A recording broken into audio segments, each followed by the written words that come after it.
Ready to explore the cutting edge of digital infrastructure? I'm Carrie Charles, your host of Let's Get Digital. Join me as we dive into the ideas, technologies, and leaders transforming the way we connect, from wireless telecom to fiber networks, data centers, and beyond. Sponsored by Broadstaff in partnership with RCR Wireless News. Now, let's dive in and let's get digital.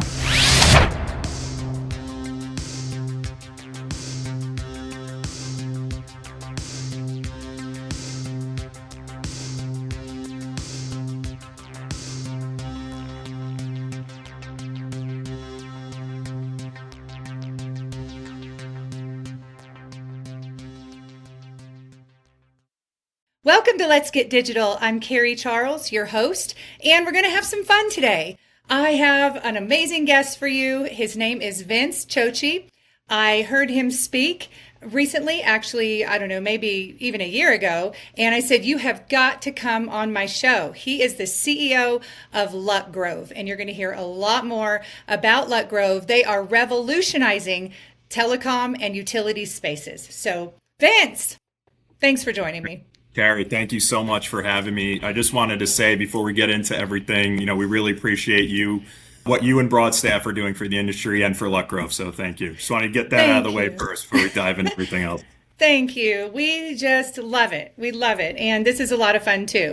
Awesome. So Vince, I want to hear your story and, what got you into the fiber, the utilities world, what made you just fall in love with telecom? Of course. So just a little bit about me. I was born and raised in Long Island, New York City area. I'm the oldest of 8 kids. I was homeschooled up until college and ended up going to school in Oswego, New York, is upstate. My entry into fiber wasn't something I'd planned out at all. I don't think anyone grows up wanting to be a telecom engineer or a construction professional. It just kind of happens to you.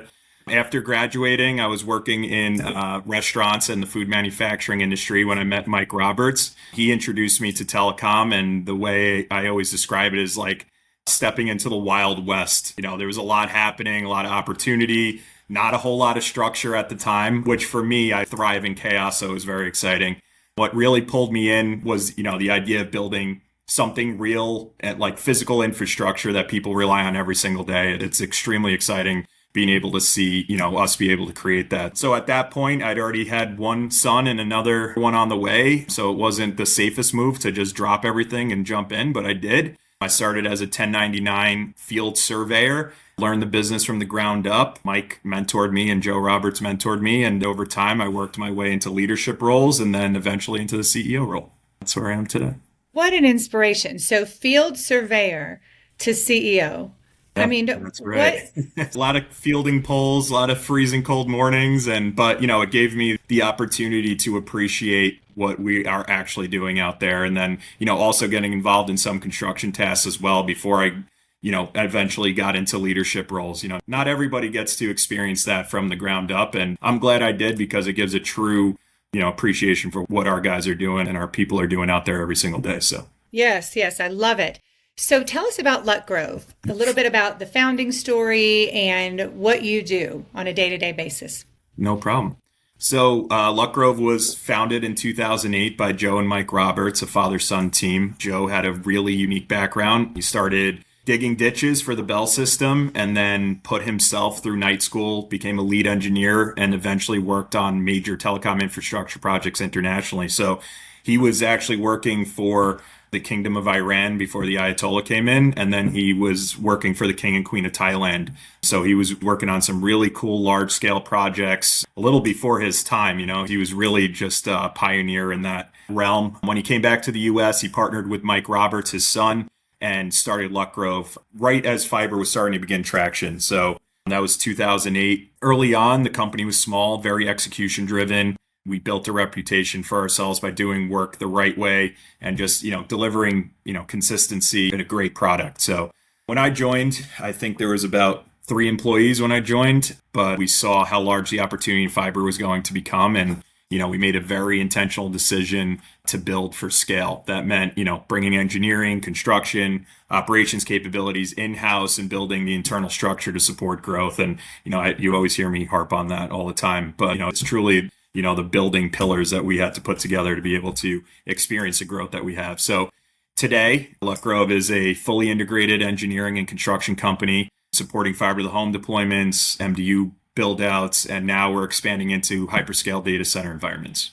So fiber expansion feels like it's really entering a new phase right now with BEAD funding, new investment. I mean, it's on fire, right? And then the data center boom as well. What are you seeing on the ground that gives us visibility into the next 5 years? So, Carrie, I look at it like we hit halftime and we're heading into the second half of the big game. So, first phase was all about speed, building as fast as possible. You could throw a dart on a board and, we're building there today, if you're the ILEC or the ISP. So covering as much ground as possible. We're seeing a shift towards, finishing the job. That means filling in coverage gaps, going deeper into existing markets, activating infrastructure that was already built but not fully utilized, like the MDUs, leaving the drop coils behind and then going back and revisiting those opportunities. So, on the ground, we're seeing engineering activity ramp back up, more planning's happening, and operators are positioning themselves for the next phase. There's still a massive amount of work left to do. So from our perspective, the next 5 years remain very strong. It's not slowing down. I think it's just becoming more focused and more strategic now. It's interesting because the industry, from what we felt, slowed down for a bit while construction caught up. And so what you're saying is the fiber build, that whole space is entering a real acceleration phase. Yeah, I mean, are we ready for this? I don't think we're ever ready for any of these builds, but we try our best to be. But, I think we're right on the front edge of it now. Engineering is active across a lot of markets, and, that's always the leading indicator. Once designs are complete, permits start clearing, construction follows very quickly after that.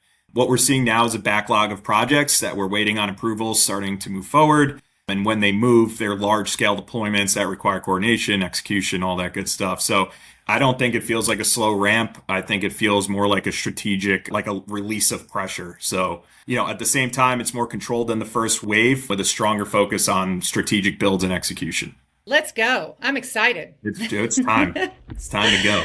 So we talk a lot about fiber, but you're also seeing growth around MDUs and hyperscale data centers. Absolutely. So how are those opportunities changing the kind of work that your teams are doing? And also for those who don't know what an MDU is, maybe just explain that. There's a lot of acronyms in our industry. Of course. So MDU stands for multi-dwelling unit. So you think apartment buildings. Or multi-tenant, it's, MTU, MXU, MDU. There's a million acronyms for everything. But, just think multi-tenant unit, think commercial unit, et cetera. So major opportunity right now. We're just starting to fully tap into it. There's thousands of buildings that were passed during the initial fiber builds where service loops were left, but buildings were never fully built out. So, providers are going back and targeting those properties, which creates a more detailed and hands-on type of work. Everything's nuanced when you get into, actual customer facing type stuff. So, we are currently working on one of the largest MDU deployments in the country right now. Luck Grove is doing a turnkey construction model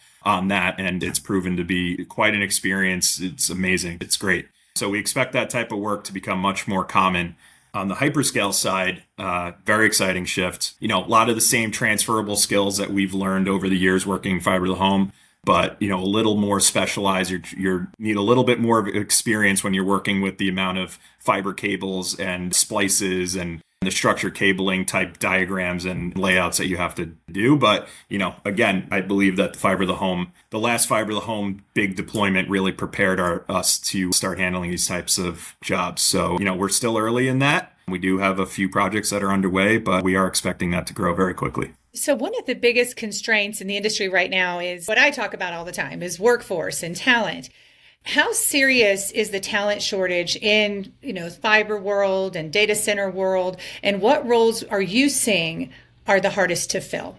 So it is the biggest issue in the industry right now, hands down. I have something written down here. The U.S. needs roughly 350,000 additional construction workers just to meet this demand just this year alone, 2026, and over 90% of firms are struggling to hire. So, if that doesn't say something, I don't know what else will, but, and that's not just telecom, that's across all of construction and infrastructure. So there's a major gap between the amount of work available and the number of qualified workers. So, when projects move, they move aggressively because everybody's competing for the same labor pool. So the hardest roles to fill are, experienced engineers, project managers, skilled crews, and specialized technicians like the data center splicers that I had mentioned earlier, and other low voltage professionals in the MDU space. So it's not just a hiring issue, it's a pipeline issue.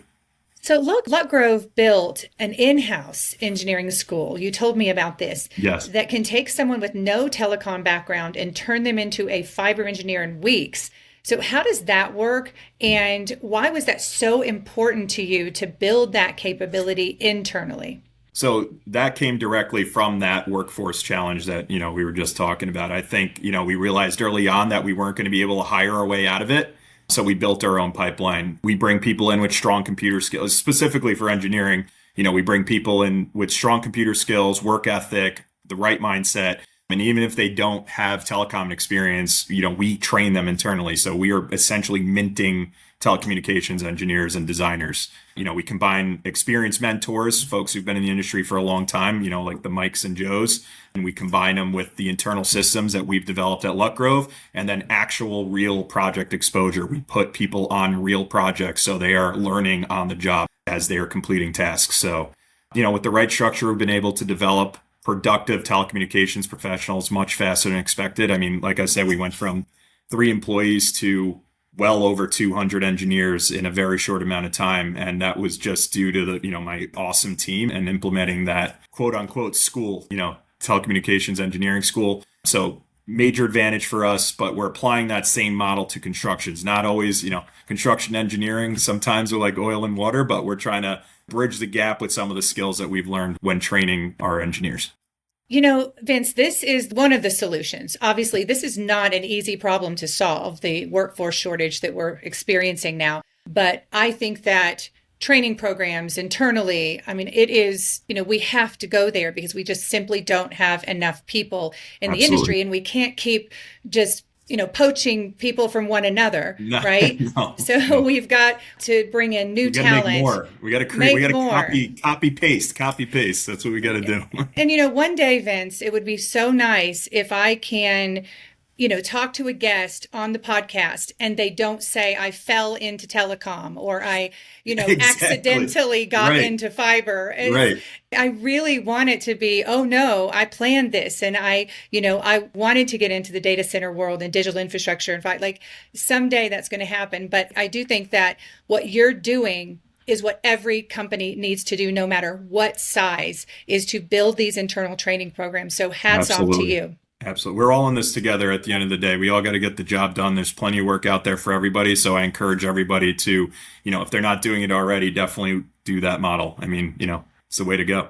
So culture seems to be a huge part of your growth strategy. When companies are trying to scale quickly and in a competitive labor market, what does it really take to build a culture where people want to stay? Right. So, culture is a major focus for us. There's the one thing, compensation always matters, of course. But beyond that, people want to feel like they're part of something, part of something big, growing, feel valued, and actually enjoy where they work. We try to create an environment that balances serious work with energy and engagement. So that includes everything from internal events like the holiday cookie decorating that we do, which is fun. Courtney loves to put those together, to competitions. We have video game competitions in office for like actual decent sized cash prizes and team driven activities, stuff like that. So, a lot of that is driven by our HR team. Again, Courtney Walker is the best. So, we're just very lucky to have folks like that can foster an environment that everyone feels like they're having fun, but also getting the job done at the same time. So we've seen these crazy hype cycles before in our industry. Do you think this new wave of funding and BEAD will actually complete the job, or are we setting ourselves up for another cycle of overbuild and slow down?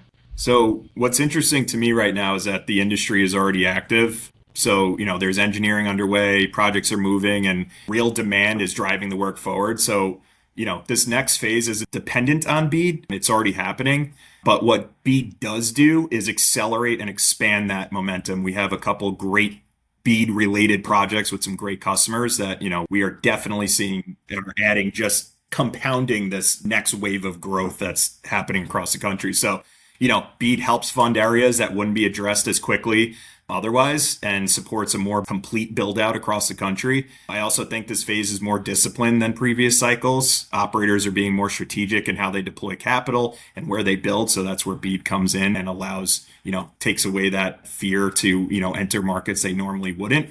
Instead of creating another boom and bust cycle, BEAD extends that current growth trajectory, I would say. And from our perspective, it's going to significantly strengthen the second half of this fiber expansion by far. So if the industry succeeds in building out fiber everywhere over the next decade, what does the digital infrastructure landscape look like for future generations, in your opinion? So I think there will always be work. MDUs, again, that's going to be a while to build out all these buildings with high-speed fiber connectivity upgrades, system upgrades, maintenance, service drops, and data centers. I don't see data centers slowing down anytime soon as long as AI is still as popular as it is and only getting more popular. But, what's really interesting is what comes next. I think the demand for connectivity, data, and power are all increasing at the same time, namely capital power. We need electricity and energy to power a lot of these builds that are happening. And then, continuously keep AI where it needs to be. So, electrical infrastructure is becoming a major constraint. Our grid is failing and definitely not where it needs to be. Infrastructure is dated and, there's a massive shortage of electricians right now. I wish I had the stat with me, but it's staggering the amount of people that we need to be able just to keep what we have, not just even grow it. So, we're going to see more convergence between telecom, data infrastructure, and electrical systems. And that's the intersection of where a lot of future opportunity will be for companies like ours. That's definitely where my next vision is with LuckGrove. So it's exciting. Very, very exciting. I want to ask you another question about LuckGrove because there's a lot of companies out there. There's companies that are in a similar space as LuckGrove. How do you create a company that stands out, that does things differently? And, what are those things that would you say that LuckGrove really does different and better? So that's a good one. I think that, just being responsive as possible to the customer and transparent is one of the most important parts of working in this industry. You need to call people back. You need to do what you say you're going to do. Hit your, if you're not going to hit your ECDs, make sure they know that ahead of time and don't mess with anybody's, expectations. But, just being transparent and responsive. We all make mistakes all the time. So, owning up to those mistakes, but also having a plan to fix and deliver a quality product at the end of the day is really what puts you above everybody else. Like I said, there's plenty of work out there for everybody. There's folks that, might not do the job 100%. So as long as you're there, trying your best, getting the work done and doing your absolute best to deliver that quality product is what will set you aside in this industry. Communication is so important, and so many companies get that wrong. And you said responsiveness. It has that's partnership, right? Absolutely. So I want to know a little bit more about you before we close.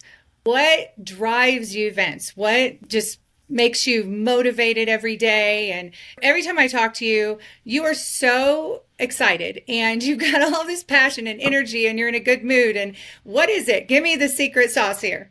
So, obviously I would say the first thing is my family and my kids. Want to do is provide them the best life I possibly can. And I also would love to see them involved in one way or another in a company with me, whether it's LuckGrove or some other venture that we go on in the future. So that's exciting that I have this opportunity to create opportunities, which is awesome. And I truly just, at the end of the day, love this industry. I think it's extremely exciting. I just love being able to make things that other people can enjoy. I mean, we all use our phones every day. We all use the internet every day. And to play even a small part in that is really rewarding to me. I can feel your passion, Vince. Thank you. I'm so excited you came on the show, and I hope to see you at the next event. I'm sure Absolutely. I will. I definitely will. Thank you so much, Carrie. It was great. You take care. Bye-bye. Thanks for tuning in to Let's Get Digital. This podcast is powered by Broadstaff, a national staffing firm specializing in digital infrastructure talent. Don't forget to subscribe, leave a review, and join me next time as we explore more stories at the intersection of technology, talent, and transformation. Until then, let's get digital.